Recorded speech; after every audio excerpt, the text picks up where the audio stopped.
Quand Alina va au supermarché, comme tous les enfants, elle se dirige spontanément vers le rayon sucreries. J'adore ces sucettes, mais je n'en achète pas, c'est moi qui les vends. Ces sucettes, c'est elle qui les a créées. À 11 ans, cette fillette est déjà PDG d'une entreprise très florissante. La première année, nous en avons vendu pour 70 000 € et nos ventes ont ensuite triplé chaque année. Et cette année, on prévoit de faire plus d'1 million d'euros de chiffre d'affaires. Chaque jour après l'école qui se termine à 14h, pas de cours de gym ou de poterie. Direction sa société. Alina est ce qu'on appelle un kids entrepreneur, enfant chef d'entreprise. Alors voilà mon bureau. Nous avons 4 employés. Voici Courtney. Bonjour. Vous avez pu envoyer la commande pour les Philippines ?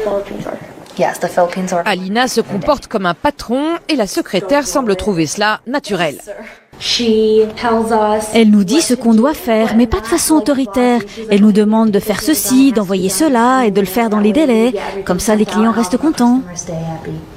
Son invention, des sucettes qui soignent les dents. La petite fille a introduit un ingrédient miracle, le xylitol, un substitut au sucre antibactérien. C'est elle qui a eu l'idée de départ. Un jour, à l'âge de 9 ans, un commerçant lui offre une sucette. Et là, mon papa m'a dit, tu ne dois pas manger de bonbons car ça donne des caries. Et donc, je me suis dit, pourquoi ne pas inventer une sucette qui soit bonne pour mes dents ? Comme ça, je peux en manger sans que ça soit mauvais pour ma santé. Voilà 2 ans qu'elle commercialise ce produit avec l'aide de son père. L'entreprise lui appartient à 51%. Elle nous montre fièrement sa feuille d'impôt.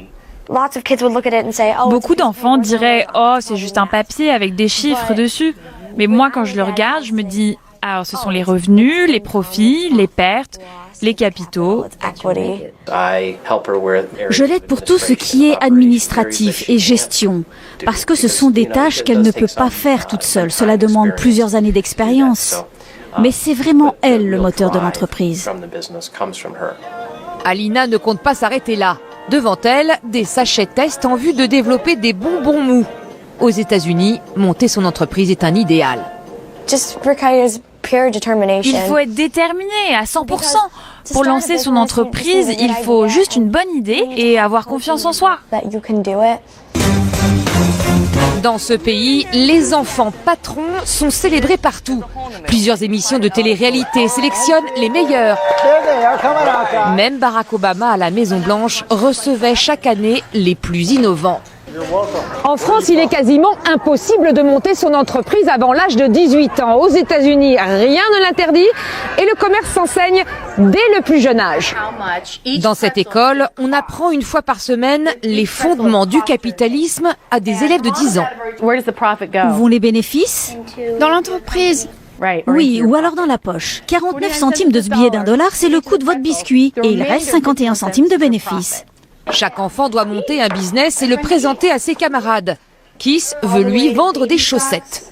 Je les vends à peu près 5 € la paire. Et les chaussettes de bébé, 10 € la boîte.